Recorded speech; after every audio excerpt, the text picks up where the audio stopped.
Hey again, another update. Just wanted to share another quick update. We're in New Mexico still at the place we stopped at last night. Not everything goes perfectly with this, so we woke up today to extreme high wind warnings, and this is the type of wind where big rigs get blown over and the smart ones pull off the road and stuff. So we decided to stay put. The high wind warning ends at 5 p.m., but we're just gonna stay here one more night and then head out tomorrow, make up the time. We had this originally as a 2-day trip. We made it into a 4-day trip, and so we can just do it in 3 instead.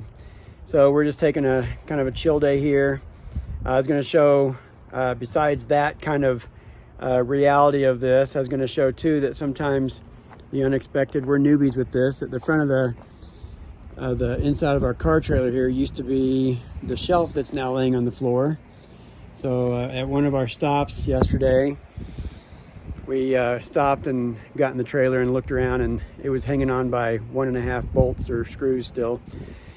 So we finished taking that down more carefully and secured it with straps. We have an excess of straps right now for reasons that I may not go into. Well, basically we bought lots of straps because strapping the car in requires these things, and I bought the wrong hooks and blah blah blah, long story. We ended up with 3 sets of strapping. But I also noticed this morning that on the trip to here, the car had again moved forward so that the front of the car, that the windshield was right up against the board on the other side of this shelf within 1 inch.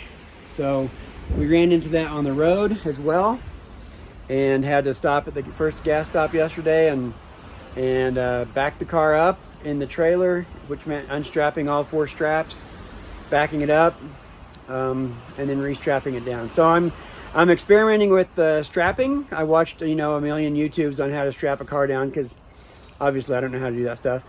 But I watched a ton and found a technique that looked like it would work, but it's allowing, even though these straps hold 3,300 pounds each, I don't know if I'm showing that very well, and they're bolted to this E-track with these giant D-rings that are weight capable and all that stuff.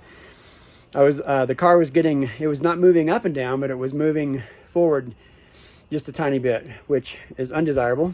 And even with chocks, we put chocks under the tires. The chocks on this wood floor are not staying put.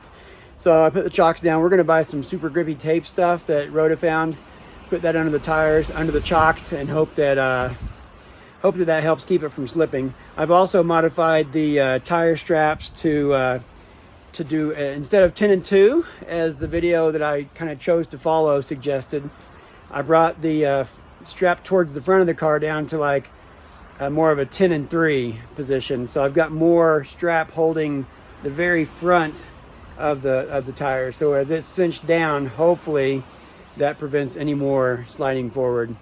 So with 4 of these straps on, hopefully this tweaked positioning of those straps, maybe the car will stay where it's supposed to. But for now, we're just having a kind of a quiet day. We don't have much we can do. Just enjoy listening to the wind, doing a little bit of maintenance on things like this, and changing our plans for the rest of the trip, moving our reservations and calling ahead and stuff like that, and taking care of other just administrative stuff with jumping into this life that is ongoing for a period of weeks after selling a house and buying an RV. So anyway, we're still enjoying it. We're glad we got this break ultimately, because we had the time that we could absorb it.